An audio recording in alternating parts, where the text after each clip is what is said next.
noches, colegas docentes.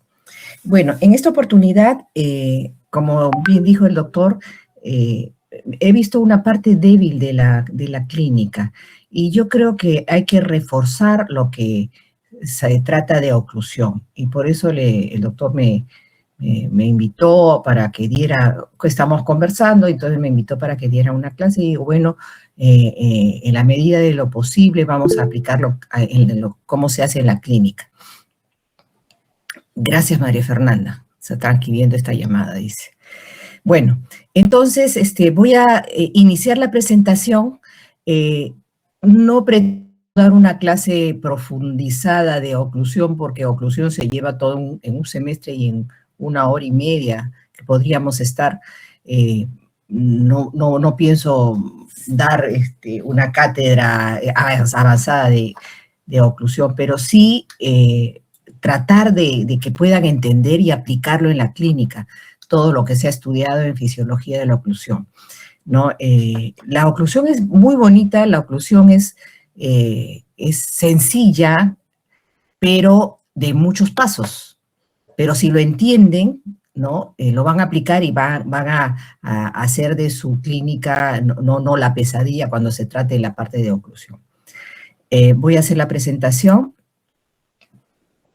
A ver, acá. Vamos a hacer la pantalla completa. Compartir. Entonces, vamos a hacer esta parte. Ya, por favor, vea, un ratito. Ya.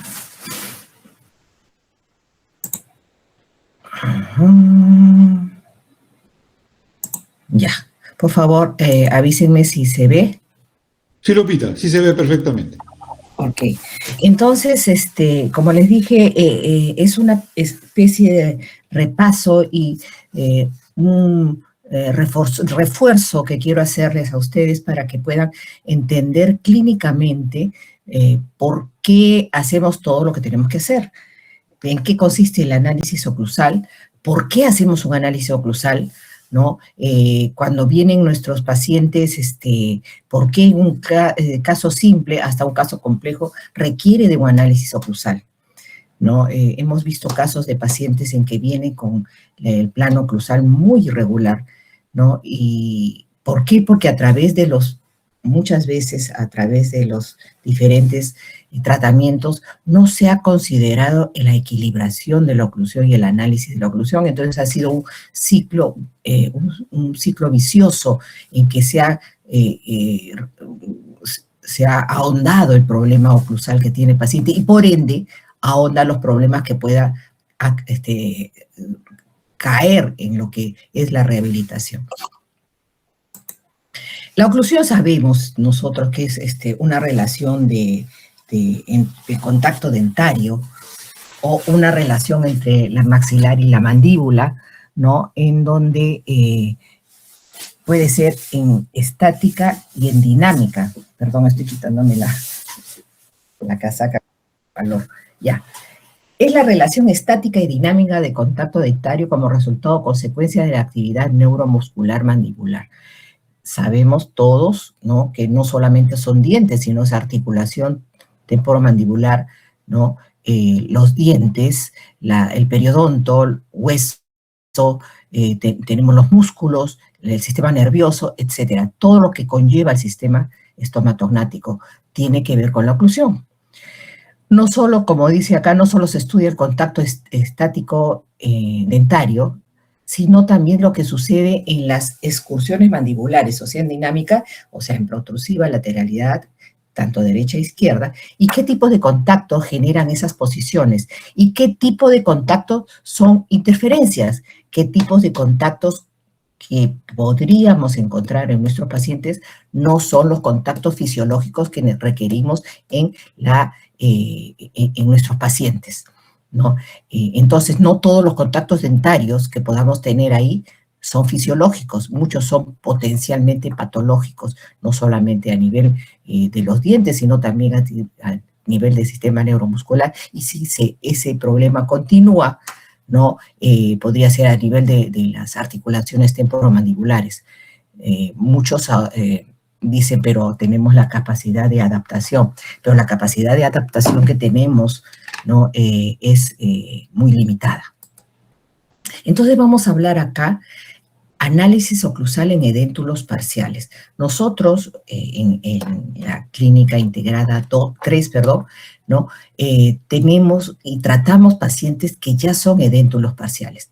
Puede ser una pieza, pueden ser falta de 2 piezas, pueden ser falta de 3 piezas salteaditas. Y vamos a ver, ¿no? Qué debemos revisar, qué tenemos que analizar y que monitorear para hacer un análisis oclusal en edéntulos parciales y poder nosotros equilibrar la oclusión antes de realizar la rehabilitación. O sea, primero analizamos, detectamos algún problema para poder nosotros equilibrar la oclusión y poder nosotros ya construir nuestra rehabilitación.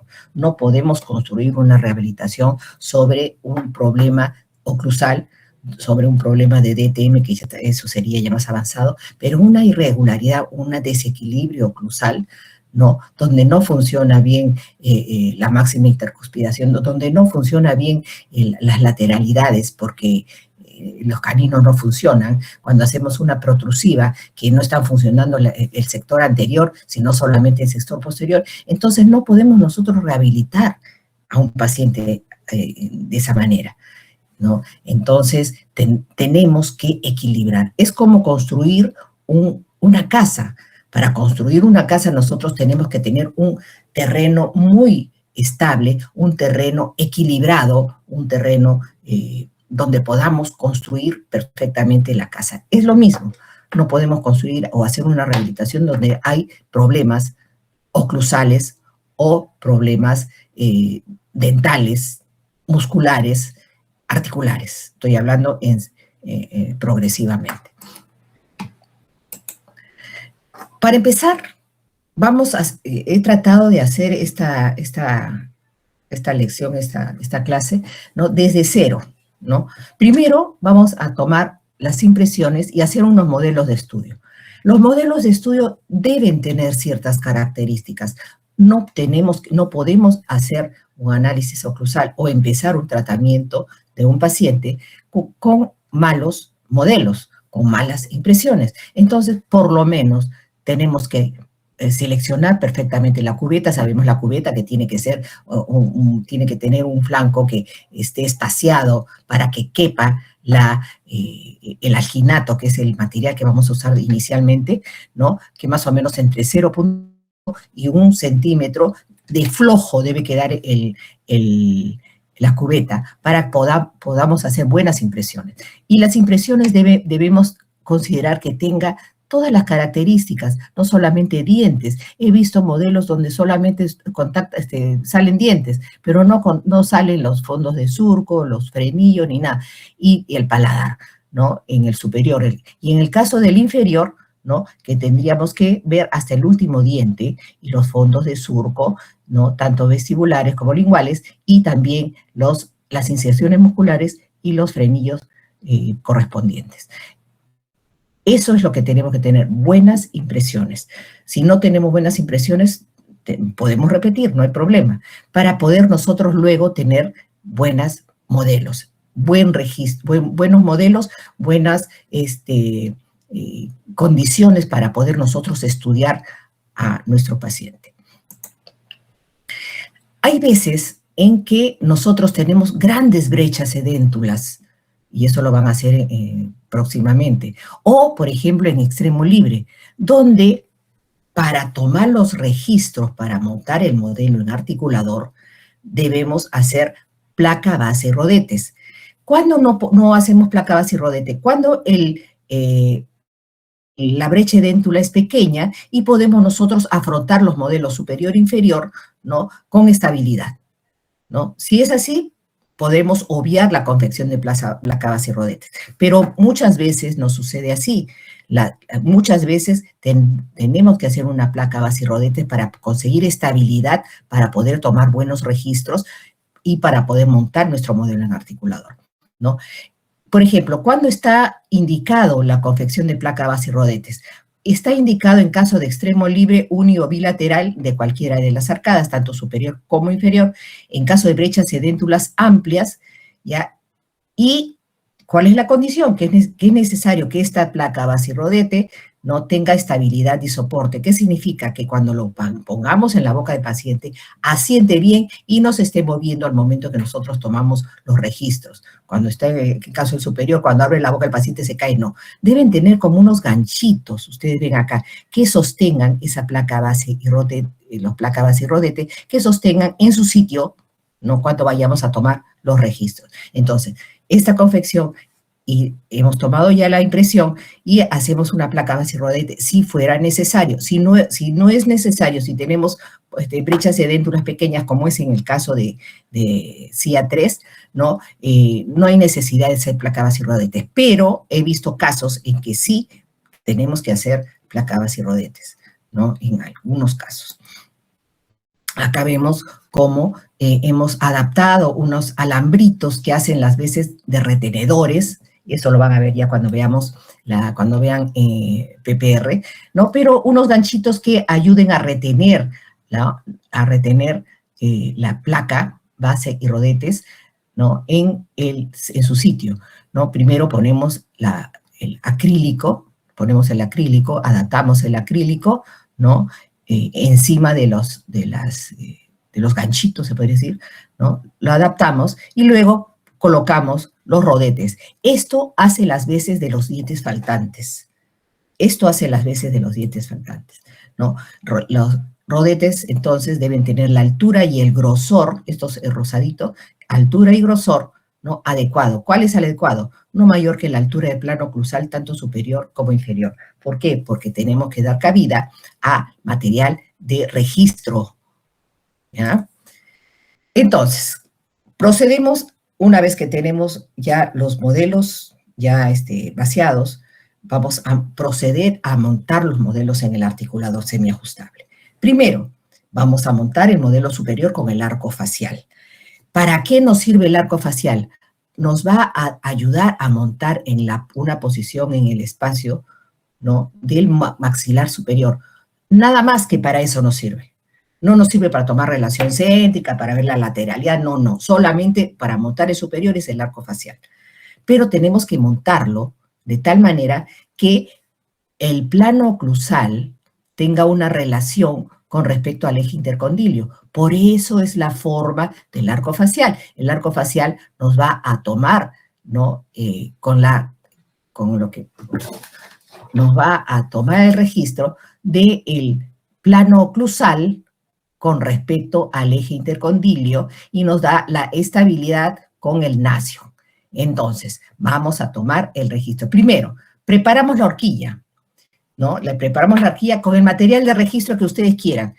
Cera, que sé que hay algunos que lo están haciendo con cera, ¿no? Otros que lo hacen con Godiva, con futar, con silicona pesada, con lo que ustedes quieran. Lo principal es que sea un material de impresión que tenga estabilidad, ¿no? Y que en lo posible sea dimensionalmente estable. Entonces, luego que ponemos el material de impresión, le hacemos morder a la paciente. Hay dos tipos de estabilidad de esta horquilla. Que el paciente muerda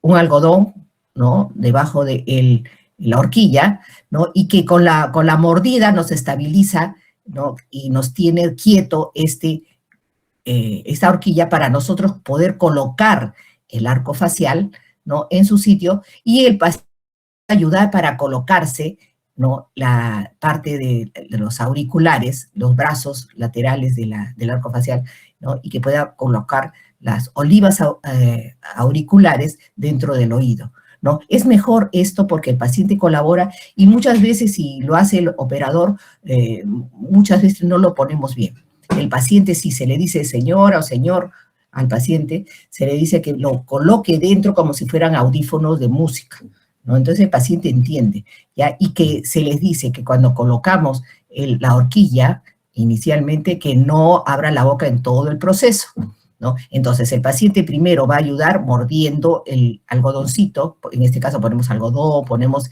gasitas, para poder nosotros estabilizar la mordida y que no se mueva la horquilla. Y el paciente procede luego a colocarse esto libremente, ¿no? Para que nosotros podamos manipular el arco facial, ¿no?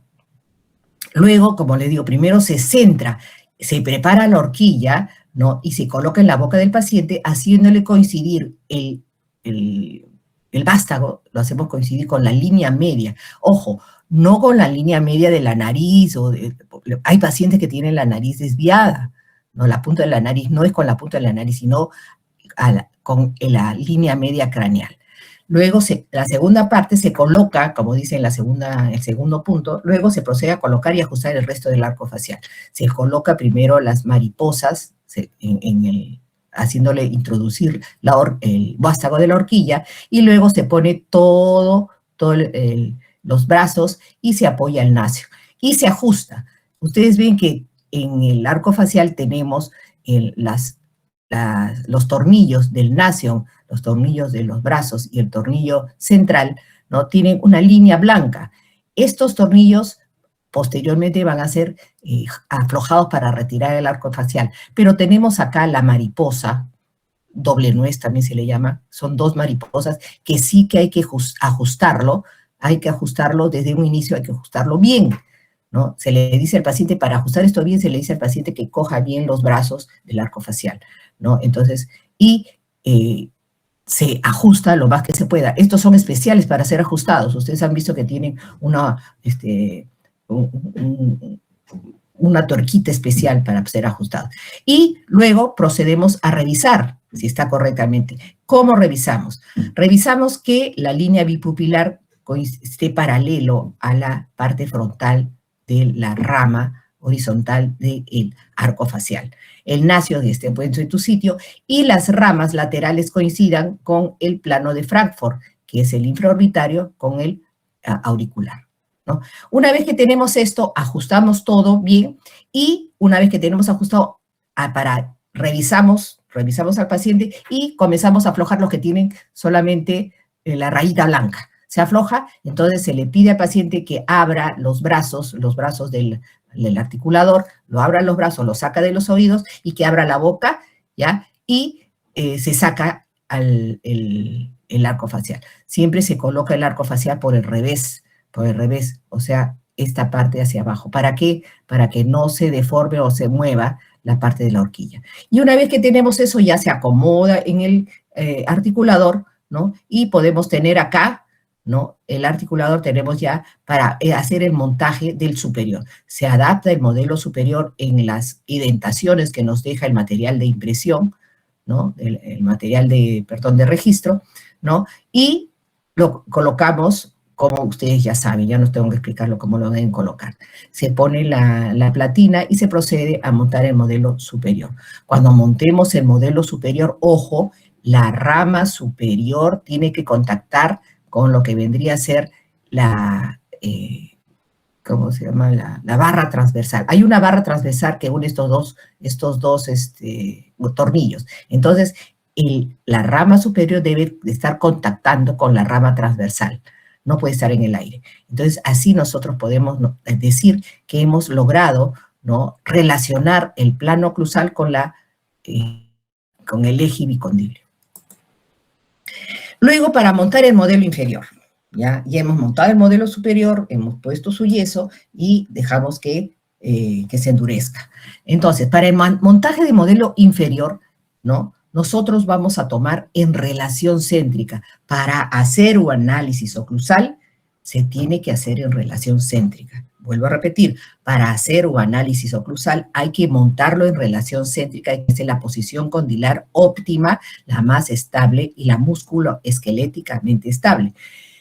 Hay autores que dicen que no, que la relación céntrica, llámenlo como quieras, pero la posición más superior, anterior y media, y la donde se inicia los movimientos mandibulares, ahí es donde se va a poner, se va a montar el articulador, ¿no? Entonces, para hacer análisis oclusal, tiene que ser en relación céntrica. Para hacer la rehabilitación, si es que tenemos una máxima intercuspidación estable, lo haremos en la máxima intercuspidación, pero después de haberle hecho su análisis, ¿no? En relación céntrica, donde podamos nosotros cerciorar de que el paciente ya no tiene interferencias, y eso lo vamos a ver más adelante. Entonces, el montaje del modelo inferior puede ser, para esto usamos un artificio que nos ayude a relajar la neuromusculatura. El paciente odontológico siempre está tenso, entonces nosotros tenemos que relajarlo para poder llevar la mandíbula a la posición óptima más estable, que le llamamos relación céntrica. Desde hace tiempo se le llama relación céntrica. Entonces, ¿para qué? ¿No? Para poder relajar los músculos, ¿no? La sistema neuromuscular y poder llevar en la posición la posición condilar más anterior, superior y media, ¿no? Y centrada, con los cóndilos en su posición, ¿no? Para poder nosotros llevar y hacer el montaje inferior de nuestros modelos. ¿Cómo? Con lo que quieran, con ¿cómo se llama? Láminas de Long, colocando láminas de Long es muy bueno, incluso unos rollitos de algodón. Acá tenemos los hilos Roca. La técnica que ustedes quieran, lógicamente la técnica que sea fundamentada, ¿cómo se llama? Científicamente, no van a hacer cualquier cosa tampoco, ¿no? Entonces se pone uno hasta que el paciente, más o menos en 5 a 10 minutos, ¿no? Inmediatamente antes de sacado el arco facial, retirado el arco facial, en el momento se le pone esos 2 rollitos que han servido para sostener la horquilla, esos mismos pueden ponerlo, ¿no? Pueden ponerlo a la altura de los caninos o en la parte central, entre los incisivos centrales, superiores e inferiores, ¿no? Una vez que tenemos esto, pasan los 10, 15 minutos, entonces ya podemos nosotros manipular la mandíbula. Manipulamos la mandíbula y llevamos la mandíbula atrás. No hay necesidad de subirse encima del paciente, no hay necesidad de sacarle conejo, ni mucho menos, sino hacer que pueda rotar libremente la mandíbula, ¿no? En la boca del paciente. Eso es fácil porque se nota que el paciente ya no hace esa resistencia que podría hacer inicialmente. Una vez que podamos hacer eso, tenemos que registrar la posición de relación céntrica que hemos tomado. La apertura bucal para tomar la relación céntrica no puede ser mayor de 25 milímetros, y después lo voy a explicar, ¿no? La posición anterior no puede ser más en la apertura de 25 milímetros. ¿Por qué les digo? Porque muchas veces tenemos dientes que están extruidos, superiores extruidos, que no nos permite tomar la relación céntrica con ese acercamiento que dicen los libros, que es más o menos 1 milímetro entre el superior y el inferior. A veces tenemos que tomar la relación céntrica con la boca más abierta. Tenemos hasta 25 milímetros para hacerlo, ¿no? Y luego, una vez conseguida la relajación, como dije, una vez conseguida la relajación, se registrará esta posición, ¿no? Con un jig, puede ser de acrílico, puede ser de Godiva de baja fusión, puede ser del material que ustedes crean, pero que sea estable, ¿no? Generalmente se usa el acrílico, que se acuerdan que cuando se hizo el jig de Lucía en el curso de fisiología de la oclusión, ¿no? Puede ser eso, puede ser la Godiva de baja fusión, que también es estable y se ha demostrado que es bastante bueno. También es más fácil porque se endurece más rápido, no sufre tanta contracción como el acrílico.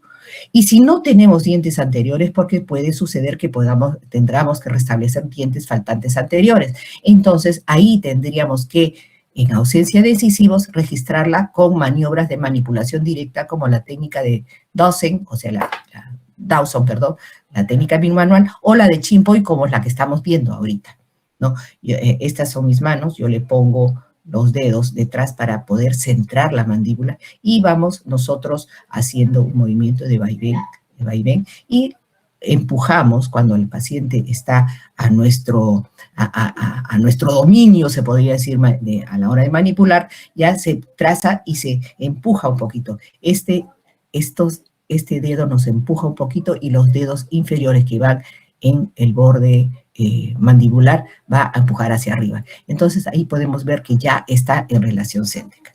Esta parte tenemos que practicarla, ¿no? Con el tiempo se va y ustedes van a dominar esta parte, ¿no? Entonces, Vuelvo a repetir, se toma la relación céntrica con la apertura máxima de 25 milímetros. Lo ideal es que sea solamente 1 milímetro en la parte posterior. Acuérdense que posterior es 1 y adelante es 3, ¿no? En posterior mínimo un contacto, perdón, un espacio. Acordémonos que cuando tomemos la relación céntrica no debe existir contacto dentario, porque si no, el contacto dentario devuelve el engrama muscular, o sea, la memoria muscular. Y acá hemos utilizado el algodón o las láminas de Long o los hilos roca para poder manipular la mandíbula, ¿no? Y haciendo que los músculos borren la memoria muscular. Entonces, en todo momento, en ningún momento de la operación va a haber contacto dentario. Una vez que ya tomamos los registros con lo que ustedes deseen, ¿no? Vamos a colocar, ya se supone que el modelo superior ya está montado, ¿no? Vamos a colocar los materiales de registro y vamos a ponerle ligas, puede ser unas ligas más delgaditas que a la final se van a perder. Con el articulador vienen unas ligas gruesas, esas no las use, esas se usa para otra cosa, ¿no? Entonces, se puede usar unas ligas, esas ligas de común y corriente que cuesta 10 centavos, creo que, no sé, ¿ya? Entonces, se estabiliza acá, ¿no? Se estabiliza que no se mueva para luego, ¿no? Para luego colocar y poner el yeso y montar el modelo inferior. Ojo, ¿qué tenemos que hacer con el pin incisal? Cuando el pin incisal tiene rayitas, ¿no es cierto? El pin incisal tiene rayitas, espérate, vamos a ver, acá está. El pin incisal tiene rayitas. Entonces, ¿qué pasa? Cuando hay una de las rayas, continúa y se da la vuelta a todo el pin. Esa raya nos indica que estamos en máxima intercuspidación, donde la rama superior con la rama inferior están paralelos. Pero nosotros no estamos haciendo máxima intercuspidación, estamos poniendo un material entre los dientes. Entonces, vamos a medir cuánto de material hemos puesto. Con una reglita, hacemos dos líneas, superior e inferior, ponemos en máxima intercuspidación, lo medimos en los modelos, y luego, cuando ya tenga su material de registro, medimos otra vez. ¿Para qué? Para que en el pin incisal, nosotros vamos a colocar, aumentando, por ejemplo, si hemos hecho la medida y nos ha marcado 4, 5 o 6, subimos, ¿no? Aumentamos y ponemos la cantidad del espacio que ha ocupado el material de impresión en el pin incisal. ¿Para qué? Para que cuando ya hemos tomado ya el registro, ya hemos montado el articulador inferior, a la hora de retirar el material de registro, ¿no? Pues lo pongamos en cero, o un poquito menos, o un poquito más, coincida con la máxima intercuspidación, ¿ya? Luego se procedería vamos a retroceder. Luego de esto, hemos montado ya el modelo inferior, luego esperamos que hemos arreglado colocado el pin incisal, luego montamos el articulador, esperamos que endurezca el yeso y procedemos a hacer la programación del articulador. Pero en este caso, no estamos nosotros en la clínica haciendo programación del articulador, ¿no? Solamente ponemos promedio 30 de guía condilia y 15 de ángulo de Bennett.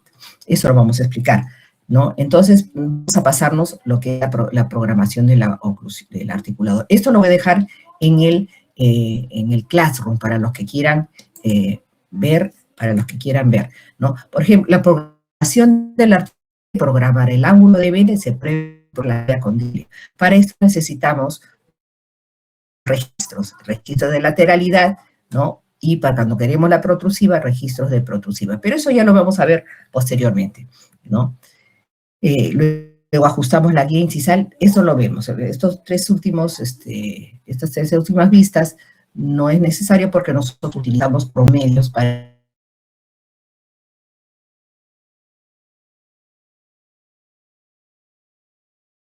el análisis, ¿no? El análisis. ¿Qué nos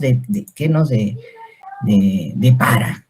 El análisis oclusal de los modelos en ASA, y lo dije desde un inicio, se debe realizar en la posición condilar óptima.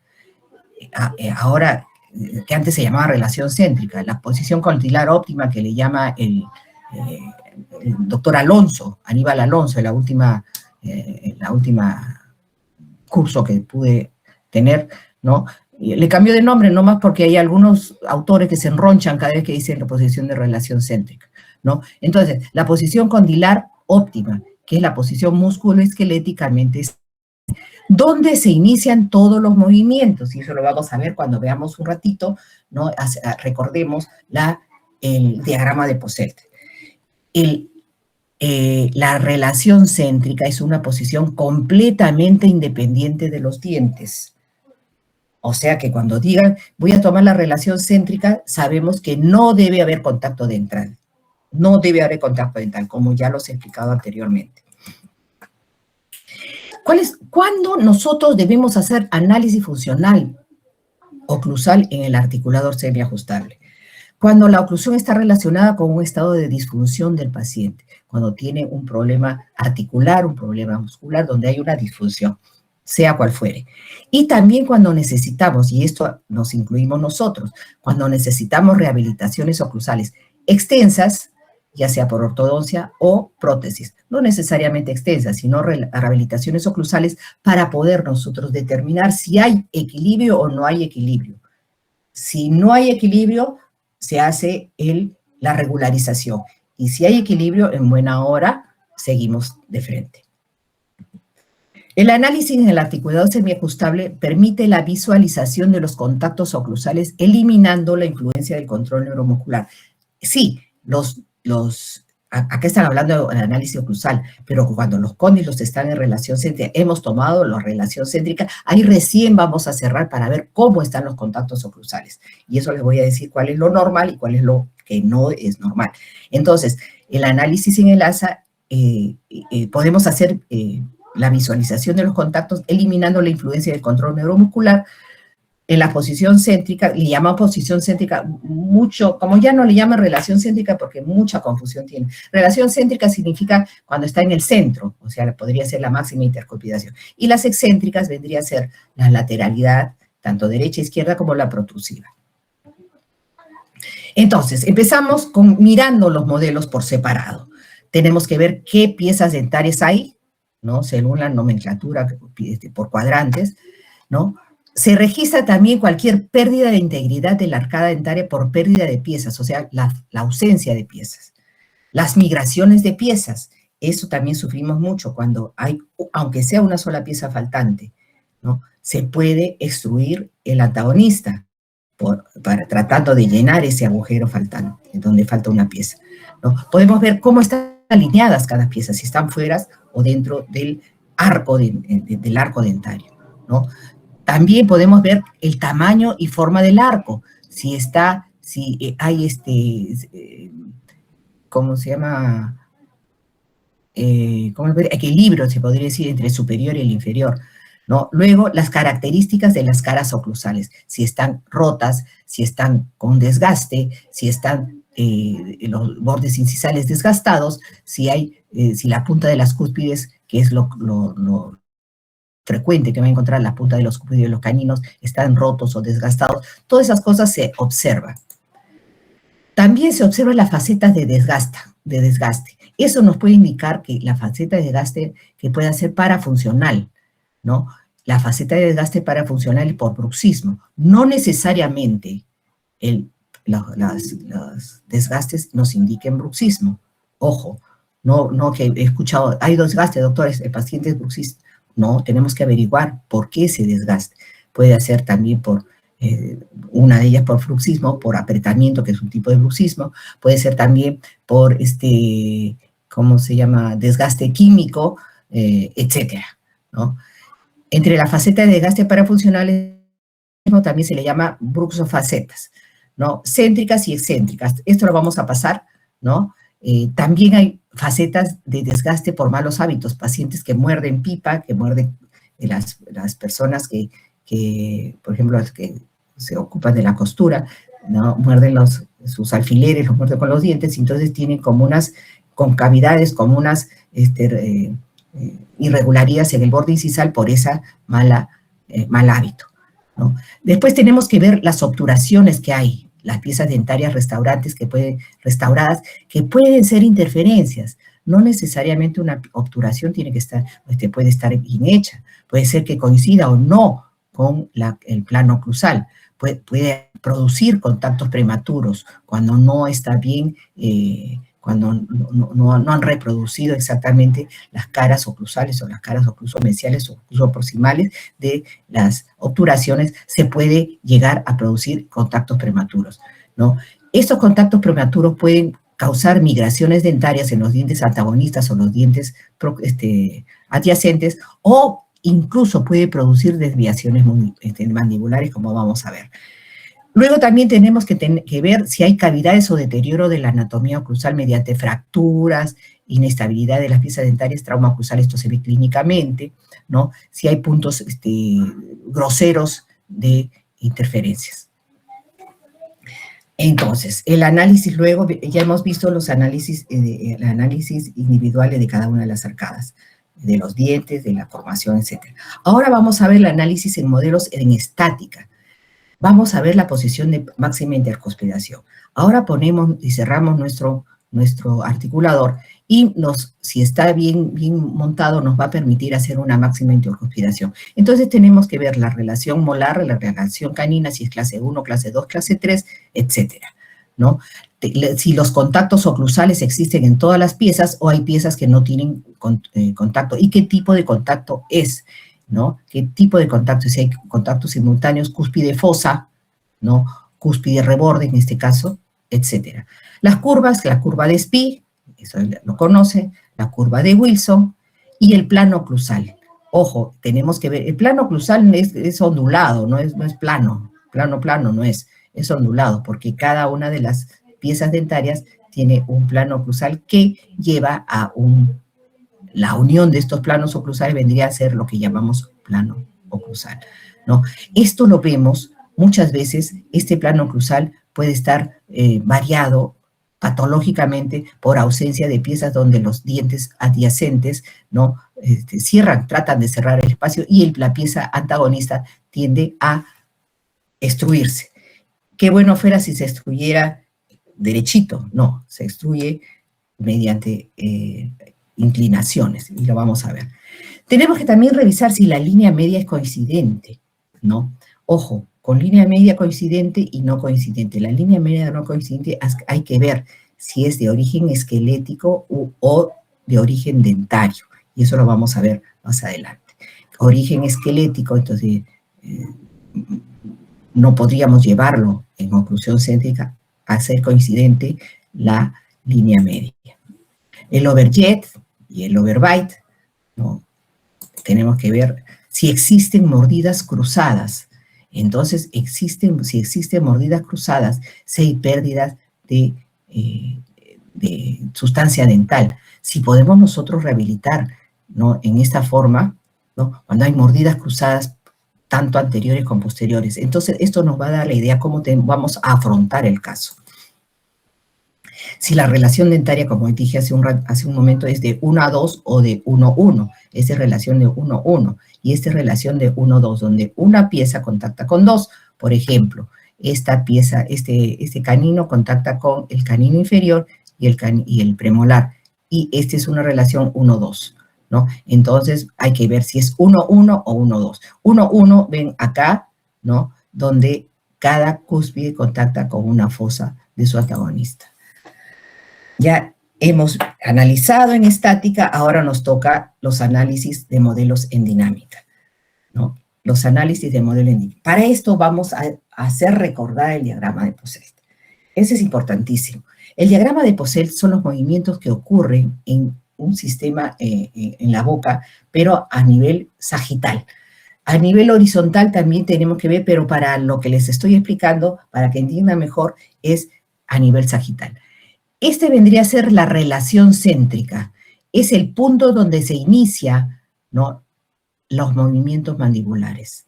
Entonces, cuando nosotros tomamos los registros en relación céntrica, nos montamos los modelos, sacamos el material registro, y vamos a afrontar y acercar los modelos en relación céntrica, y vamos a ver que va a haber un primer contacto, ¿no?, que se llama relación céntrica, donde no hay contacto anterior y posiblemente haya uno o más contactos en la zona posterior.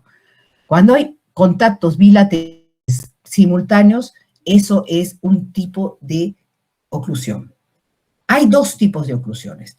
Una oclusión habitual, donde cuando están los cóndilos en relación céntrica, cierra la mandíbula y no se produce la máxima intercuspidación, y eso lo vamos a hablar más adelante. Y hay otro tipo de oclusión, donde se llama oclusión céntrica, que es la ideal, que es la terapéutica y la que buscamos cuando nosotros hacemos rehabilitaciones amplias, donde al cerrar la mandíbula, estando los cóndilos en relación céntrica, cierran de frente a máxima intercuspidación, ¿no? Entonces, tenemos dos tipos. Entonces, la oclusión habitual, donde hay un punto de contacto posterior, y la oclusión céntrica, donde cierran todos los puntos a la vez en relación céntrica. Entonces, vamos a ver. Acá está en relación céntrica, donde hay una separación, ¿no?, anterior de los dientes. Cuando queremos llegar a máxima intercuspidación, ya los cóndilos tienen que salir a relación céntrica y hay un deslizamiento. Vemos acá, esto es la reproducción de estas líneas de acá, para que lo vean más grande. Esta es la relación céntrica. Luego cerramos y hay un deslizamiento de 1 a 2, donde los cóndilos ya salen de la relación céntrica. ¿Para qué? Para llegar a máxima intercuspidación. Este deslizamiento en los casos de la oclusión habitual no debe ser más de 1 a 1.5 milímetros y que tiene que ser a través de la línea media. No puede haber desviaciones ni hacia la derecha ni hacia la izquierda. Entonces, desvía 1 a 1.5 milímetros para llegar a máxima intercuspidación. Una vez que tenemos máxima intercuspidación, seguimos y desplazamos el borde incisal del inferior a través de la cara palatina del superior. Vemos acá, este vendría a ser la cara palatina superior, para llegar a vis a vis. Este es vis a vis, ¿no? Acá, ¿ven? Vis a vis. Entonces, vuelvo a repetir, es la posición que el borde incisal del inferior contacta con respecto al superior. Repito, relación céntrica, ¿no? Relación céntrica. Luego un deslizamiento en céntrica, esto se llama deslizamiento en céntrica hacia 2 para llegar a máxima intercuspidación, ¿no? Acá le ponen oclusión céntrica, pero no es oclusión céntrica, es máxima intercuspidación. Oclusión céntrica es en otro momento, que ya les voy a explicar. Luego un deslizamiento del borde incisal a través de la cara palatina, ¿no?, donde ya hay un movimiento de protrusiva, se podría decir, donde desencajan los dientes posteriores, ¿no? Desencaja los dientes posteriores. Cuando hacemos este movimiento, no debe haber contacto posterior. Eso nosotros tenemos que revisar, que al hacer una protrusiva, los contactos posteriores no existan. Cuando existe un contacto posterior, es una interferencia, ¿ok? Luego ponemos vis a vis, como dice, de 3 a 4, de un rosadito viene vis a vis, y luego hacemos ya movimiento más extremo, ¿no?, donde sobresale de lo que vendría a ser la posición del diente superior, y hace una máxima protrusiva. Hacemos acá una máxima protrusiva, acá está la máxima protrusiva, y de ahí abrimos en una máxima apertura, y luego cerramos en 2 tiempos. Cuando queremos cerrar en relación céntrica, vamos a cerrar, en 2 tiempos. De la máxima apertura, ¿no?, va a haber una traslación hacia posterior y luego llega a la a la relación céntrica. Para que me entiendan mejor, ya he entendido esta parte, ahora vamos a ir a esta parte. Tenemos la posición de relación céntrica. Como les dije, la posición de relación céntrica hace que los cóndilos giren alrededor de un eje. Y tenemos una primera apertura que les dije que medía 25 milímetros, ¿se acuerdan? Entonces, en todo este recorrido nosotros podemos poner material de registro acá sin que los cóndilos se salgan de relación céntrica, ¿no? Lógicamente lo ideal es que sea lo más cercano posible, pero muchas veces no se puede porque a veces hay dientes que están sobreerupcionados o están extruidos. Entonces tenemos 25 milímetros para poder tomar el registro sin salirnos de relación céntrica. Luego, cuando ya abre más de 25 milímetros, ya el cóndilo sale de la relación céntrica y se traslada, ¿no?, sobre la tuberosidad, ¿no?, de la tuberosidad de la, ¿cómo se llama?, de la cavidad glenoidea, ¿no?, para poder ya hacer la apertura. Este es el mismo principio que de los, ¿cómo se llama?, de los ofidios, ¿no? Ustedes han visto cómo ¿cómo se llama?, la anaconda abre la boca para comerse una cabra entera, ¿no? ¿Por qué? Porque no puede solamente hacer rotación, sino hace una traslación. Aunque nuestra traslación en el humano no desencaja, no luxa los dientes, pero sí, ¿no?, hay una traslación para poder abrir más. Vuelvo a repetir, la primera apertura, los cóndilos rotan en relación céntrica, ¿no? Cuando queremos abrir más, ya los cóndilos salen en relación céntrica, perdón. Los cóndilos salen en relación céntrica, ¿no? Ya, y esta posición ya no la tomamos nosotros. Entonces nos valemos de esta primera rotación para tomar la relación céntrica. Bueno, entonces, cuando los dientes están cuando los cóndilos están en relación céntrica y queremos ocluir, ¿no?, puede haber, como les dije, dos oclusiones, la habitual y la céntrica. La céntrica es la fácil porque simplemente en caso de que el paciente quiera realizar un MIC, los cóndilos no salen, no se deslizan, no hacen ese deslizamiento, esa traslación para llegar a la máxima intercuspidación. Eso es lo ideal, ¿no? Pero lastimosamente ocurre en muy poco porcentaje de los pacientes. Unos dicen que ocurre 10-15% de los pacientes, otros dicen 20%, otros dicen 5%, ¿no? ¿Lo pueden encontrar? Claro que lo pueden encontrar, pero es muy raro.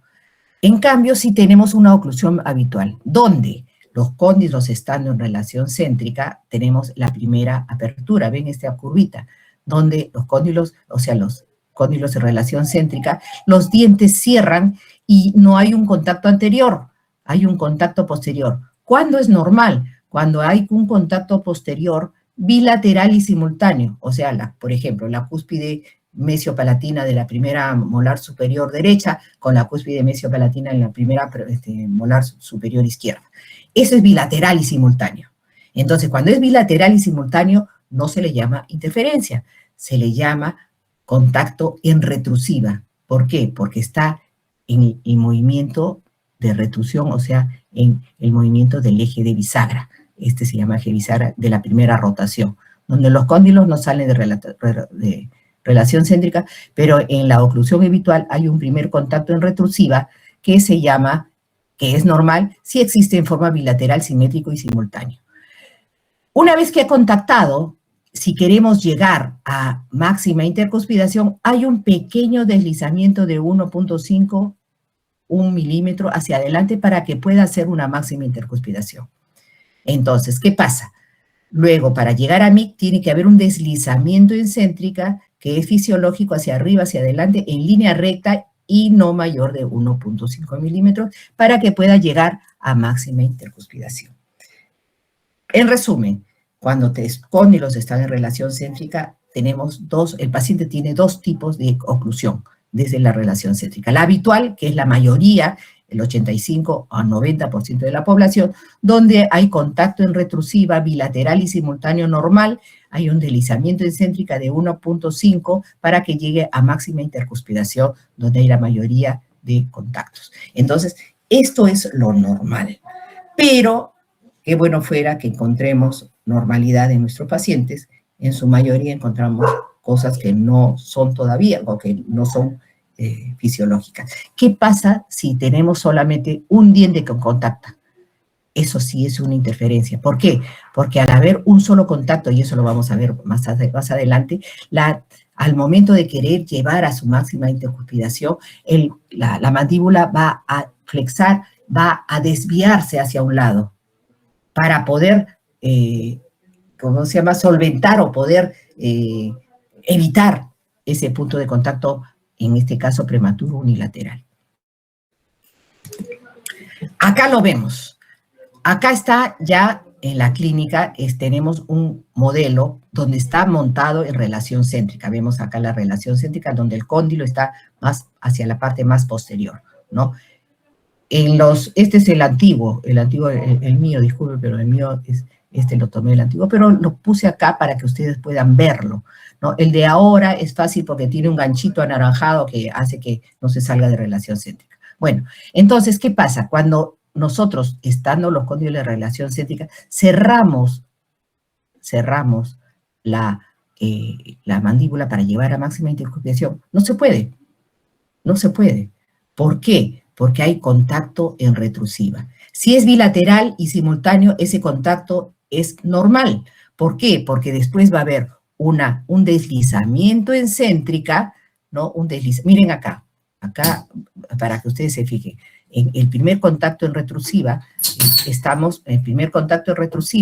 hemos puesto acá, ¿cómo se llama? Una línea para que ustedes vean. El primer contacto en retrusiva, y luego acá vemos, estamos poniendo un papelito para que vean que hay un contacto, ¿no?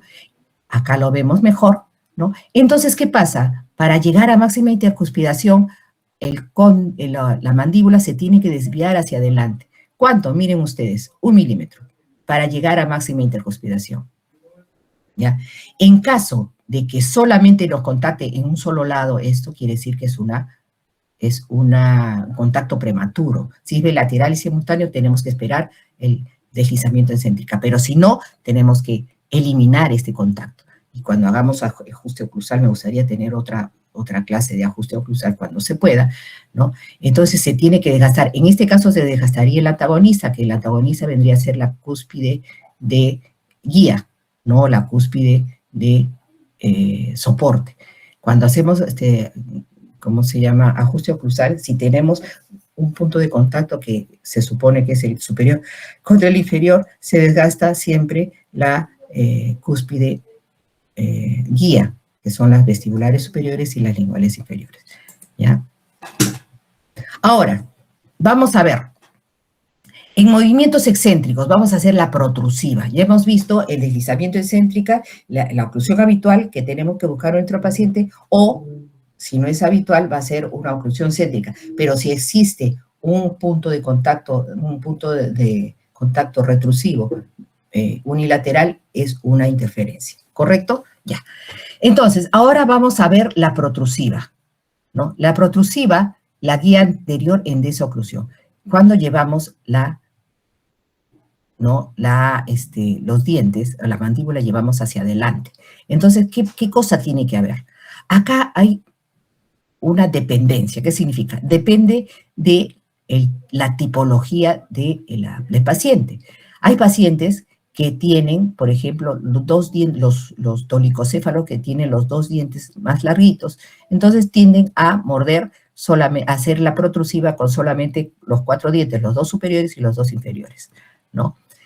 Hay el mesocéfalo que lo hace así como está acá, ¿no? 2 dientes anteriores y 4 dientes inferiores. Y hay el braquicéfalo que tiene la cara más ancha, que lo puede hacer hasta con la parte mesial de los caninos, ¿no?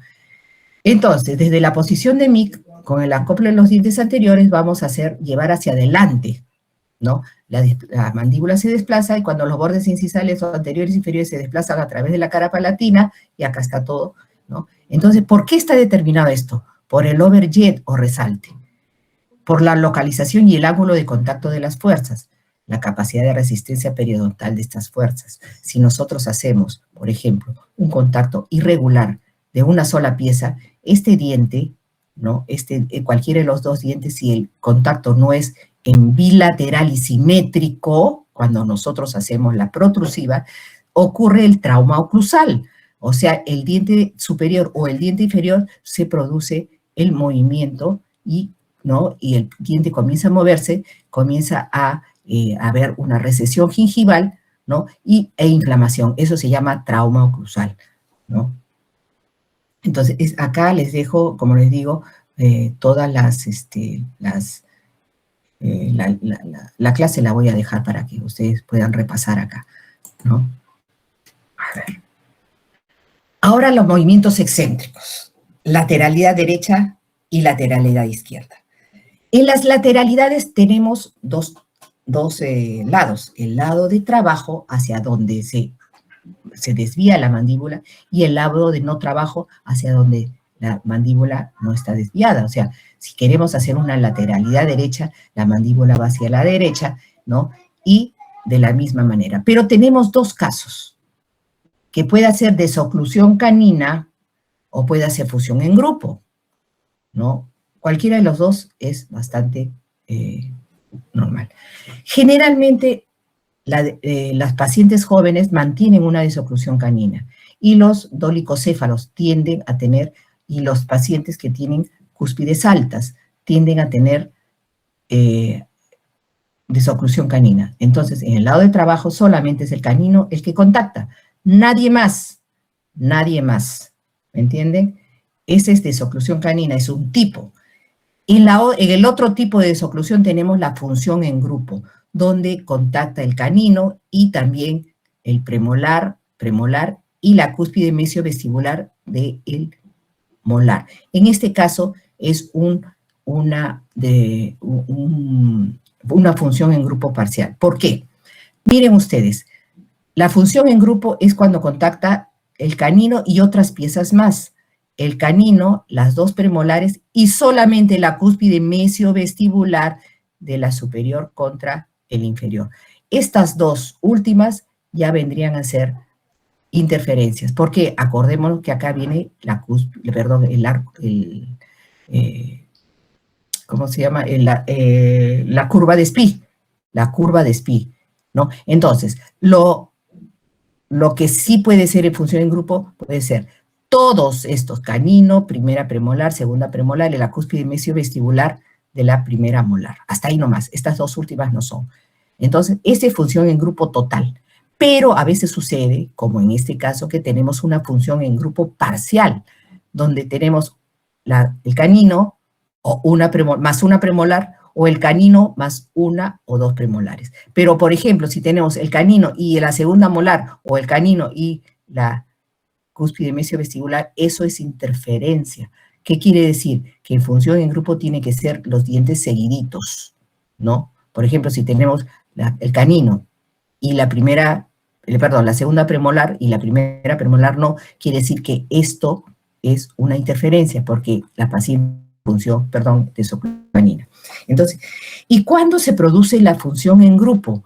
Cuando ya el paciente ya ha pasado años y nosotros tenemos una atrición fisiológica. Entonces tiende a bajarse, ¿no?, la punta del canino, ¿no? Y comienzan a progresivamente desocluir con los dientes vecinos. Entonces, tenemos lateralidades en el lado de trabajo y el lado de no trabajo. Cuando tenemos lateralidades en el lado de trabajo y tenemos contactos en los dientes que no deberían, en el lado de trabajo, como puede ser cuando es función en grupo, entonces depende del tipo de desoclusión, es que nosotros vamos a determinar si es o no interferencia. Y en la cúspide, en el lado de no trabajo, no debe haber contacto. Los contactos en el lado de no trabajo son potencialmente lesivos a la articulación, porque hace una palanca y cambia de género la palanca, ¿no? Hace una palanca de primer género porque produce un pívot acá. Entonces hace que los ligamentos de este lado, del lado de no trabajo, los ligamentos del ATM, ¿no?, se estiran. Entonces, con las veces que a través del tiempo comienza a afectar, ¿no?, la articulación y la musculatura del lado de no trabajo. Entonces, en el lado de no trabajo no debe haber, estoy diciendo al revés. Este es el lado de no trabajo, no debe haber contacto. Este es, vuelvo a repetir, rebobino. Este es el lado derecho, es el lado de trabajo. En el lado de trabajo las molares no deben contactar, y en el lado de no trabajo menos todavía, ¿no? Menos. En la dentición natural, ojo, en la dentición de en la prótesis completa es otra cosa. Ya estamos hablando de la dentición natural. ¿Cuáles son las interferencias en protrusiva? Las que normalmente podemos ver. Interferencias, ya no son contactos, son interferencias.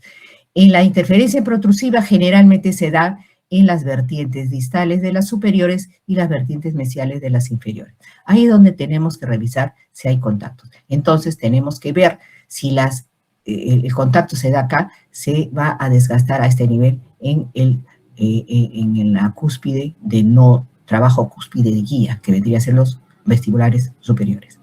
En el caso de interferencia en lateralidad, lado de trabajo y no trabajo, ya sabemos si tenemos desoclusión canina o función en grupo, ya sabemos cómo es la desoclusión canina, cómo es la función en grupo, y en el lado de no trabajo no debe haber contactos. Esto ya es interferencia. Entonces, cuando hacemos nuestro análisis, tenemos que, con un papel de articular, ver entre qué cúspides y qué piezas es que existe ese tipo de interferencias para poder nosotros localizarlo y poder desgastarlo o podemos accionar de alguna otra manera.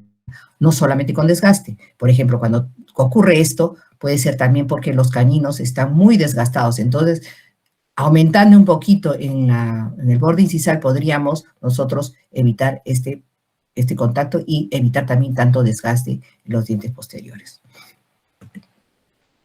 Entonces, luego viene el diagnóstico oclusal. Una vez que hemos hecho, ¿no?, el monitoreo, ¿no?, la revisión en estática y en dinámica, tanto en protrusiva como en lateralidad derecha y izquierda, ya les he explicado cuáles son naturales y cuáles son interferencias.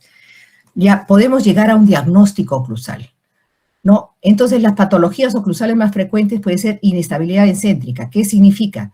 Que hay una interferencia en el arco de cierre, ¿no?, en estática, o sea, cuando los cóndilos están en relación céntrica, quiere cerrar y hay una interferencia, como vimos en el modelo, donde no me permite cerrar. Eso se llama, ¿no?, eso se llama interferencia, contacto prematuro en el arco de cierre, porque arco de cierre es en estática. Y en dinámica, ¿no?, podemos ser contactos prematuros, ya sabemos dónde podemos nosotros tener contactos prematuros o interferencias.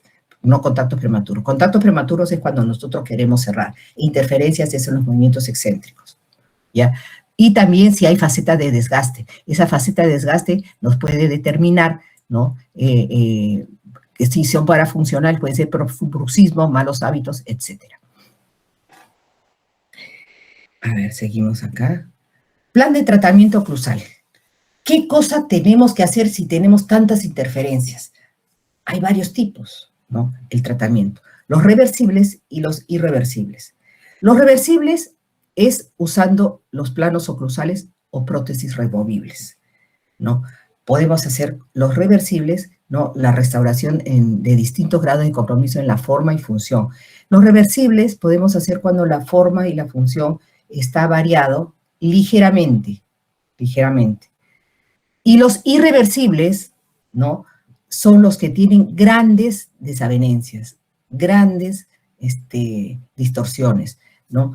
Puede ser por ortodoncia, ¿no? Puede ser por ortodoncia, puede ser por una rehabilitación con prótesis fija, puede ser una corona, un puente, como estamos haciendo, y previamente tenemos que hacer una equilibración oclusal por medio de adición o desgaste. Adición cuando falta, ¿no?, material, puede ser, ahora existen muy buenas resinas que podemos adicionar, por ejemplo, en un borde incisal, donde podemos adicionar en una borde incisal canino, ¿no? O desgaste, cuando vemos una interferencia muy grosera, donde el canino, ¿no?, el canino puede estar en buenas condiciones, pero tenemos que desgastar la interferencia porque nos impide un equilibrio oclusal. Entonces, podemos nosotros decir que el análisis de modelos articulados es un examen complementario, pues debe ser analizado junto con el examen clínico y otros exámenes auxiliares, como por ejemplo exámenes radiográficos con el objeto de lograr una oclusión final, o sea, un diagnóstico, determinar un diagnóstico y poder hacer un plan de tratamiento. Ya hemos visto, el plan de tratamiento empezamos con una equilibración oclusal, ¿ya?, y luego terminamos con una prótesis. Acá vemos. Miren ustedes, esto hemos montado en articulado para hacer un análisis oclusal, ¿no? Vemos acá, al momento del cierre, tenemos un primer contacto en retrusiva. Este primer contacto en retrusiva, ¿no?, es una interferencia, porque miren la cantidad, ¿no?, la cantidad de espacio que nos deja. Y si que el paciente quiere cerrar, miren qué es lo que hace. lleva su mandíbula hacia abajo. Vuelvo a repetir, miren ustedes, ¿no? Miren ustedes cómo al momento de cerrar, no puede cerrar en este nivel. Entonces, ¿qué hace? Resbala su mandíbula hacia adentro, hacia adelante y hacia arriba, y golpetea los dientes anteriores. Por eso los dientes anteriores se desgastan. Por eso se desgastan. Entonces, si en la relación céntrica nosotros podemos colocar la mandíbula un poco más atrás que el nivel de los dientes superiores, entonces podemos nosotros sospechar que hay un punto de contacto posterior que nos impide que muerda en el arco de cierre, ¿no? Vemos acá, está mordiendo hacia adelante, hacia arriba, y acá golpetea, y acá hemos visto que está desgastando, está rompiendo dientes, ¿no? Miren ustedes, ¿qué es lo que ha pasado? Ha deslizado hacia abajo y hacia arriba, y ha comenzado a fracturar los dientes de adelante. Esa es la razón por qué, si no retiramos un contacto prematuro posterior, ¿no? Al momento de hacer la protrusiva, va a romper fracturar los dientes o las curaciones anteriores, ¿no? Las curaciones anteriores, puede ser una carilla, puede ser una corona, puede ser una resina, un ángulo de resina, etc., ¿no? Y vemos cuántas interferencias estamos localizando para poder nosotros, tanto en los superiores como en los inferiores, para hacer un ajuste oclusal. La próxima oportunidad se le puede hablar de cómo hacemos un ajuste oclusal, pero para hacer el ajuste oclusal que tenemos que identificar cuáles son las interferencias, tanto en el contacto prematuro en el arco de cierre, como interferencias en los movimientos excéntricos. Miren ustedes cómo ha roto, este paciente tenía una corona, ¿no? Entonces, ¿qué pasó? Que el paciente solamente vino por su corona de adelante, nada más, ¿no? Doctora, que hágame mi corona, pero señora, usted tiene que hacerse en la parte posterior. No, yo quiero mi corona nomás porque se casa mi hija el sábado. Bueno, pero no tenemos buen pronóstico. Entonces, ¿qué hacemos en estos casos? Por lo menos aconsejarle una provisional o hacerle un pequeño ajuste oclusal, ¿no? Para evitar estos problemas. Entonces, esto ya se llama una oclusión habitual patológica, porque está produciendo ya patología, está rompiendo dientes, está desgastando dientes, está deslizando más de la cuenta. Entonces ya es una oclusión habitual, pero patológica, ¿no? Patológica. Ya. Vamos a explicar lo que les dije. Cuando sacamos una pieza dentaria, esto es lo que sucede. Muchas veces me dicen ustedes mismos, mira, varios de los alumnos me han dicho, doctora, pero ¿por qué tanta cosa le hacemos? ¿Por qué tanto análisis oclusal? Si es solamente un dientecito, acá no le ponemos su puentecito y se acabó. Y todavía quieren ponerle un puente de Maryland, ¿no? Entonces, no, pues, se tiene que analizar. ¿Qué pasa cuando la pieza se sale, cuando hay una ausencia de piezas por extracción, por lo que sea? El superior tiende a elongarse. Entonces, miren el plano oclusal, ¿qué es lo que pasa? Tenemos que equilibrar esta oclusión. ¿Qué hace? Migra hacia mesial, ¿no?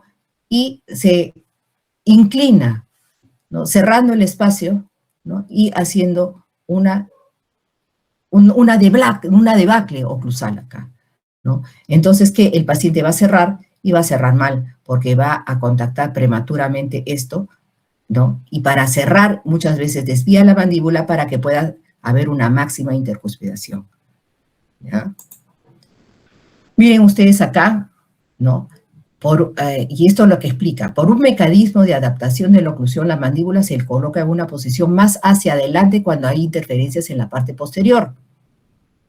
Y miren ustedes a través de los años cómo pueden llegar a hacer una pseudo clase 3, una pseudo clase 3. Posiblemente acá el paciente, aunque no ha perdido la línea media, ustedes ven acá, pero sí ha desgastado. Entonces nosotros tenemos que ver que hay un elemento posterior, una interferencia posterior, y acá hay coronas, y hay acá puente, coronas, etcétera, que hace que la mandíbula la desvíe y la lleve hacia adelante, golpeteando y desgastando los dientes en la zona anterior. Acordémonos que ese golpeteo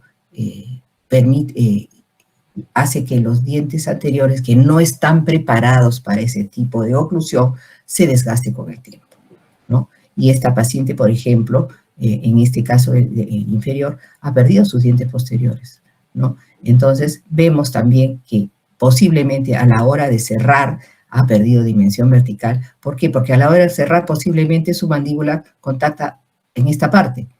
Pero para cerrar completamente y llegar a una máxima intercuspiración, porque el paciente tiene que comer, tiene que morder. Entonces, ¿qué pasa? El paciente agarra y hace su máxima intercuspiración, pero deslizando su mandíbula ya sea hacia un costado o hacia adelante, produciendo que los demás dientes sufran desgastes, sufran atrición o fracturas. Tenemos acá la oclusión patológica. Esta es la oclusión patológica, donde acá vemos una debacle, como le digo, oclusal. Acá, ¿qué es lo que tenemos que hacer? Sí o sí, tenemos que hacer su placa base rodetes, ¿no? Tomar la relación céntrica y hacer un análisis oclusal para ver qué dientes vamos a tener que desgastar o qué dientes tenemos que hacerle a tal vez una resina, qué dientes podemos hacer por ejemplo, una desoclusión acá. Entonces, para poder saber qué podemos hacer, tenemos que hacer un análisis oclusal para no hacer una oclusión patológica. Lamentablemente, ¿no? Este paciente vino con una prótesis parcial removible superior con un diente bien cortito acá. Lógicamente no funcionaba para nada, ¿no? Entonces, tenemos primero que hacer una equilibración oclusal. Miren, el plano oclusal, este borde incisal que está completamente desnivelado, ¿no? Y acá hay fracturas de los dientes. Entonces, esto no podemos hacer un círculo vicioso en hacer una prótesis. Acá, pues acá dice, hágame mi puente acá, doctora. Imposible, imposible. Le hago el puente, perfecto, le hago el puente. Pero este puente va a romper, se va a romper, va a salirse, ¿no? Porque mientras no haya equilibración oclusal no podemos hacer ninguna rehabilitación. Otras fotos extraorales, donde miren ustedes cómo se ha producido, se ha hecho un puente voladizo todavía. No sé si puente voladizo. Miren cómo está patológicamente la encía. Posiblemente tenga bolsas acá. Este es un trauma oclusal, ¿no? Un trauma oclusal donde posiblemente haya, ¿no? Movilidad dentaria. Y esto es una oclusión patológica. Es una oclusión habitual patológica. ¿Habitual por qué? Porque el paciente tiene que llegar a su máxima intercuspiración, pero no es fisiológica, es patológica. ¿Por qué? Porque está destruyendo todo su sistema, ¿no? Ahora, vamos a ver. Ya una vez que hemos hecho la oclusión, vamos a pasar rapidito cómo vamos a hacer un examen clínico extraoral, ¿no? Vemos acá, hacemos un análisis frontal facial, ¿ya? Tomamos la foto, una foto bien tomadita, tiene que estar centrada, se debe ver las dos orejas del paciente, ¿no? El paciente mirando de frente y hacer una línea media, ¿no? En lo más recta posible para que podamos nosotros hacer un análisis facial. Entonces vamos a ver si hay simetría facial, ¿no? El paciente en este caso tiene una pequeña asimetría facial, ¿no? ¿Por qué? Porque vemos acá, ¿no? Acá es la cara de la paciente, es cuando nosotros sobreponemos el lado derecho, sobreponemos el lado izquierdo, entonces una pequeña asimetría facial. Vemos la línea media facial que pasa por la glabela, pasa por la subnasal, ¿no? Y el pogonio, ¿no? Entonces la línea media, ¿no? Es, en este caso, coincidente, porque no están a nivel, ¿no? Coincidente. A ver, vamos a ver. Ya. Luego, la simetría facial. Hemos tenido línea media facial, entonces interpretamos, después de todo lo que hemos visto, una asimetría facial con línea media coincidente. ¿Ya? Quintos faciales. A ver, ¿qué quintos faciales? Acá vamos a ver el primer quinto que pasa por el cigomático, por el canto exterior del ojo, el canto interior del ojo, canto interior del ojo, y así sucesivamente. Entonces, los quintos faciales nos va a determinar el ancho total de la cara. 5 anchos que tienen que ser igualito que el ancho ocular. Entonces, no es coincidente. Ancho facial no coincidente. Miremos La línea media es un poquito más. Entonces se mide acá, se mide y vemos que no es coincidente. Aunque la paciente no es muy asimétrica, pero sí tenemos que ver que no es muy coincidente. Ahora las líneas horizontales de referencia. Tenemos la línea de la glabela, tenemos la línea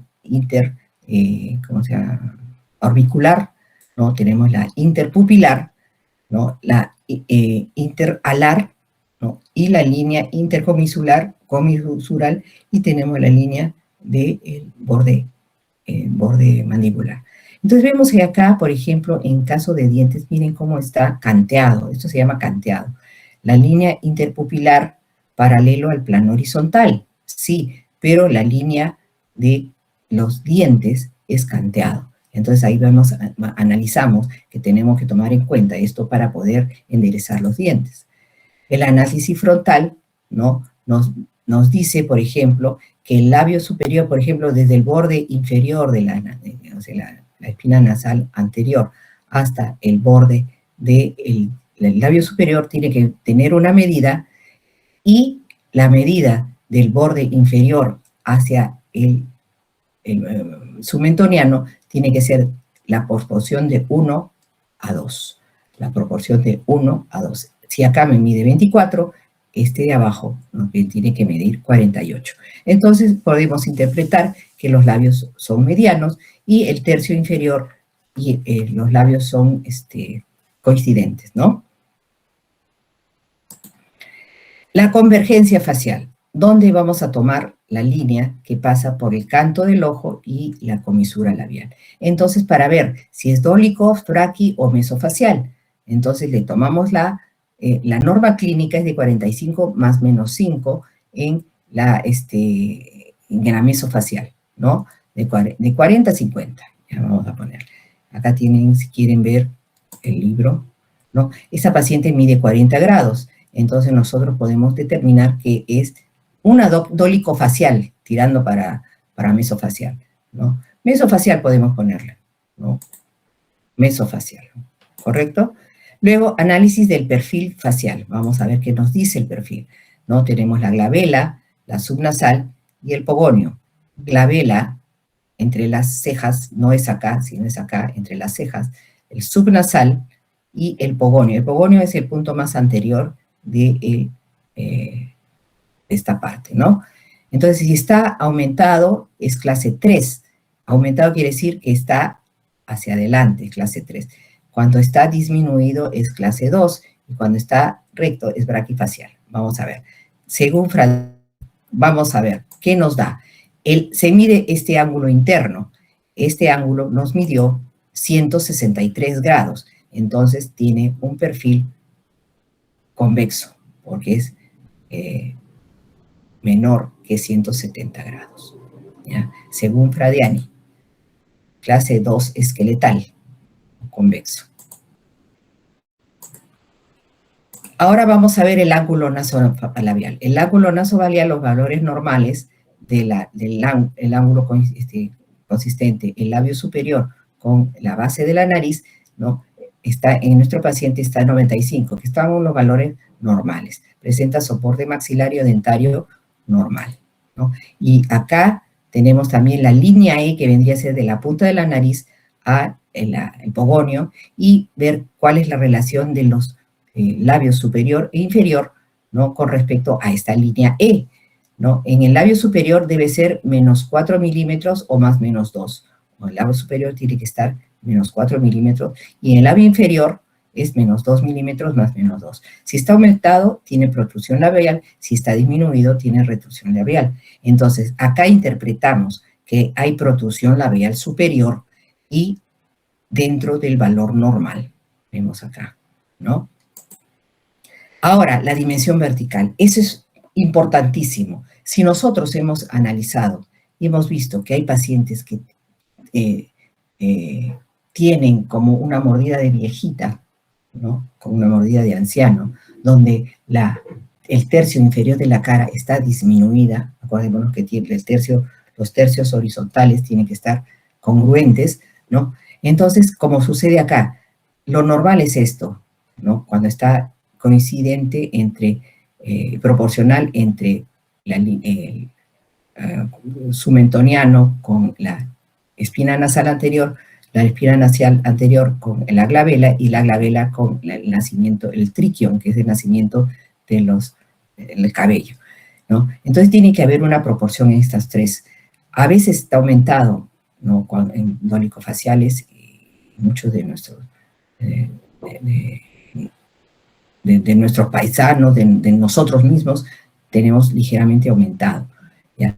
Pero cuando está disminuido, miren la cara de viejita que se le ve, aumenta la edad, ¿no? Entonces existen dos tipos de dimensión vertical que tomamos en cuenta, la oclusal y la postural.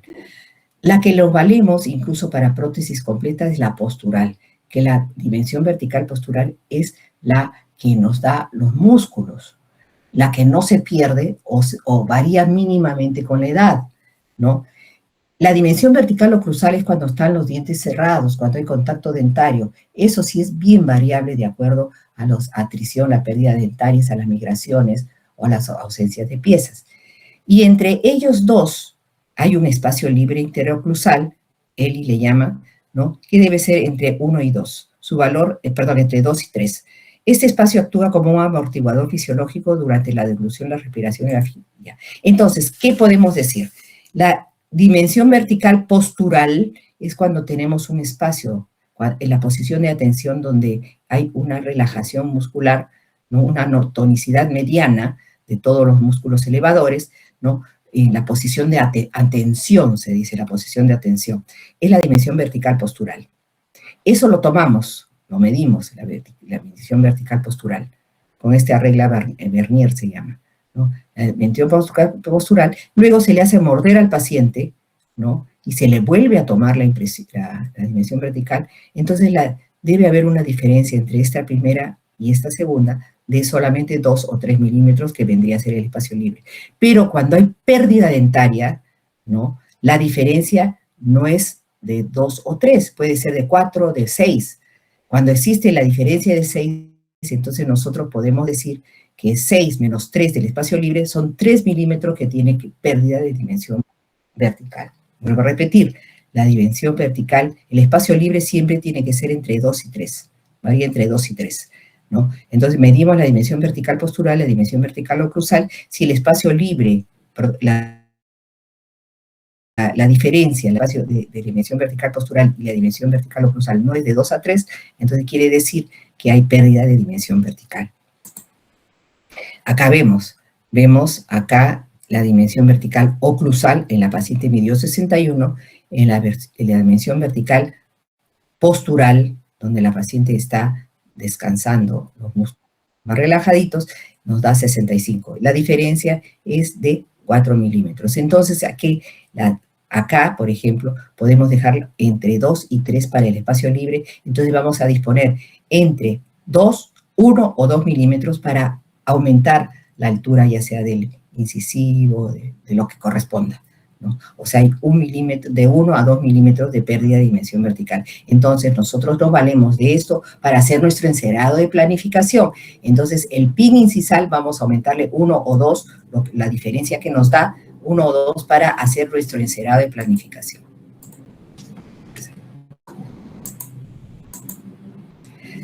Ahora hacemos el análisis dentolabial. ¿Para qué el análisis dentolabial? Para ver la posición del labio con respecto a los dientes anteriores. Es el famoso diseño de sonrisa, ¿no? Vamos a ver qué nos dice. Acá, ¿qué es lo que estamos viendo acá? Que hay una irregularidad, una asimetría en este lado, ¿no? La exposición del diente superior en reposo.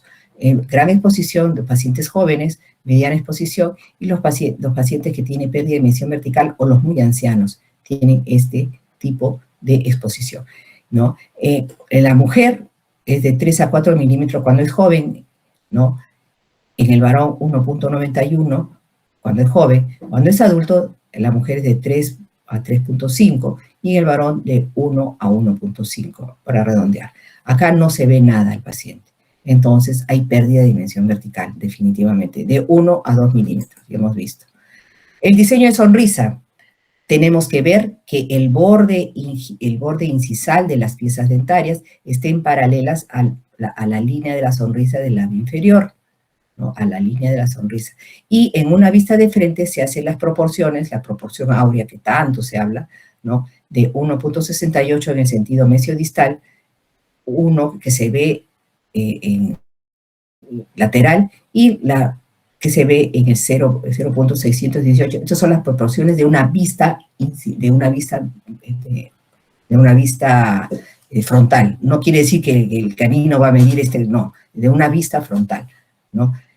Pues el diseño de sonrisa puede ser ahora, lo hacen digital, ¿no? Con la prueba fonética, por ejemplo, la prueba fonética cuando el paciente dice F, el borde incisal de los superiores debe contactar ligeramente con el borde, el bermellón del labio inferior, o sea, lo que vendría a ser la línea que divide la mucosa seca de la mucosa húmeda, que es la interna, ¿no? Entonces, al decir F, no tiene que contactar acá. Si no contacta, o si contacten demasiado, quiere decir que los dientes están demasiado largos, o sea, por ejemplo, cuando hacemos unas provisionales, o cuando no puede decir la F, o cuando dice la F y hay un espacio muy grande, quiere decir que todavía nos falta. Entonces, así vamos a diseñar.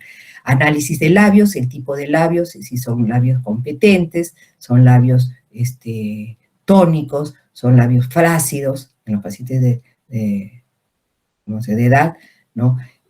Análisis de sonrisa y la determinación, como ya les indiqué, de la dimensión vertical. Examen clínicos extraorales, ya para poder nosotros determinar los diferentes test de oclusión, ¿no? Acá, por ejemplo, está dentro de los términos de la apertura bucal máxima, que puede ser entre justo 35 a 45, unos a 50, dice. Entonces, estos valores que tiene la desviación de la línea media no tiene desviación, son preguntas que se hacen en este test para ver que si hay alguna ítems que dice sí, ¿no? Quiere decir, de 3 o más ítems presenta un trastorno temporomandibular. Cuando hay de 2 a menos, no existe un trastorno. Esta paciente se le hizo toda esta prueba, y como vuelvo a repetir, se los dejo para que ustedes lo hagan también, ¿no? Y no presenta trastornos temporomandibulares, ¿no? El test de Helkimo, ¿no? También para ver qué tipo, ¿cómo se llama?, de problema, trastorno tiene. También, ¿no? Hemos visto la lateralidad derecha de un paciente que está con problemas, miren ustedes, acá hay trauma oclusal, la lateralidad izquierda no registrable, acá es registrable solamente la parte del canino, esta es otra paciente, ¿no? El 3 de Helkimo, paciente con función normal, acá no sale. El examen intraoral ya hemos visto que después hacemos una confrontación entre lo que hemos visto en el modelo con lo que estamos viendo en el paciente, entonces ahí lo complementamos, ¿no? Con el examen. Acá, si nos fijamos, acá tiene un torus, ¿no? Acá los dientes que tiene rotados, dientes con formas migrados, ausencia de piezas, pieza rotada, pieza fracturada, etc. Vemos acá los diferentes tipos en paciente, en la oclusión, como podemos ver, ¿no? Que hay trauma oclusal a este nivel y acá no hay oclusión. Entonces vemos todo, tenemos acá, y esto ya lo hace con su doctor ¿cómo se llama?, operatoria, ¿no? Y podemos llegar a un diagnóstico presuntivo con toda la información que hemos llegado, hablando en general, ¿no? De la periodoncia, tejido duro, dientes y torus palatino, atrición, etc. Y acá en la oclusión, ¿no? Después de haber hecho todas las pruebas de la oclusión, podemos llegar a que puede existir, por ejemplo, puede ser un diagnóstico como desorden funcional de la oclusión, maloclusión de tipo no específico, incluso tiene sus códigos, edéntulo parcial superior, edéntulo parcial inferior, etcétera, etcétera. Eso es lo que tienen que poner en la oclusión, ¿no? Y los exámenes complementarios son los radiográficos, donde tenemos que ver, acá no está completo, tenemos que ver, ¿no? Todas las características, acá hay una caries inmensa, si hay, ¿cómo se llama?, migraciones, ausencias, si hay algunos restos, si hay, ¿cómo se llama?, los senos paranasales. Lo ideal es que vean, acá se vea en un examen, ¿cómo se llama?, panorámico, se vean las ramas, ¿no?, y la forma del cóndilo. no nos va a decir que el cóndilo tenga, ¿cómo se llama? Luxaciones, esa cosa, no. Sino nos dice si está o no simétrico. Si no está simétrico, entonces ya se procede a otro tipo de exámenes, ¿no? Acá vemos diagnóstico definitivo, luego hacemos, y alternativas de tratamiento. Podemos poner acá todas las alternativas que tenemos en oclusión, ¿no? Equilibrio. Por ejemplo, en oclusión, acá tenemos en general, ¿no? En oclusión tenemos, por ejemplo, desorden funcional de la oclusión cuando necesita equilibración oclusal, ¿no? Entonces, de estas piezas. Entonces, en estas coronas va a estar libre de metal, ¿no? Etcétera, etcétera, ¿no? En oclusión. Acá tenemos una alternativa A, por ejemplo, ¿no? Aquí vamos a reparar con PPR, alternativa B y C. Puede ser con implante, con lo que quiera.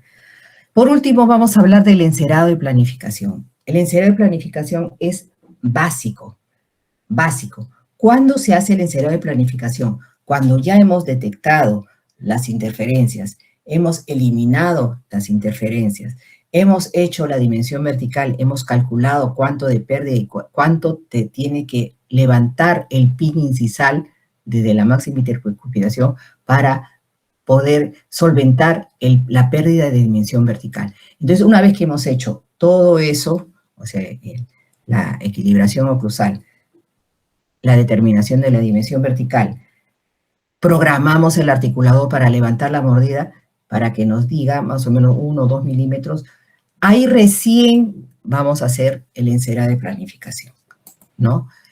El encerado de planificación o encerado de diagnóstico, en algunos está WhatsApp, ¿no? WhatsApp, es una técnica que consiste en reproducir en cera las restauraciones previstas en un modelo de estudio para determinar los procesos óptimos de clínica y laboratorio para alcanzar la estética y función deseadas.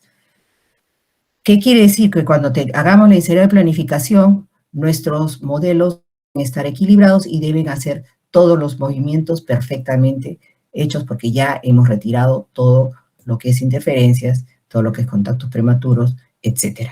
El resultado de este proceso de planificación es un modelo tridimensional que representa los contornos deseados de los dientes a restaurar. Es una herramienta fundamental, ¿no? La función más importante de un encerado es proporcionar información diagnóstica que contribuya a determinar finalmente el plan de tratamiento definitivo. ¿Cuáles son los beneficios? Primero, podemos visualizar el resultado. Es como una especie de ¿cómo le llamo? Bueno, como una vista a futuro de lo que va a quedar, cómo va a quedar la boca del paciente. Y se le enseña al paciente esto, y es una manera muy buena de motivar al paciente, ¿no? También nos puede servir para ver si necesita, por ejemplo, alguna corona, ¿sí? Hacer una llave de silicona para poder guiarnos en el tallado, ¿no? Un encerado de planificación nos guía en el tallado, ¿no? Podemos hacer pruebas en boca, la cera puede trasladar temporalmente a la boca del paciente con resina bisacrílica, haciendo un mock-up, de la misma manera que las llaves de silicona. Le podemos planificar oclusalmente qué dientes vamos a poner alguna incrustación, qué dientes vamos a hacer coronas, qué dientes requieren ortodoncia, si es que en el peor de los casos, etc. Y la comunicación fácil, para comunicarnos con el laboratorio y comunicar al paciente qué es lo que requiere. Si el paciente, nosotros le decimos, señora, usted requiere, o señor, usted requiere una incrustación sin que vea nada. ¿Por qué me va a hacer la incrustación? ¿Por qué me va a desgastar el diente? ¿No? ¿Por qué me tiene que bajar el borde incisal?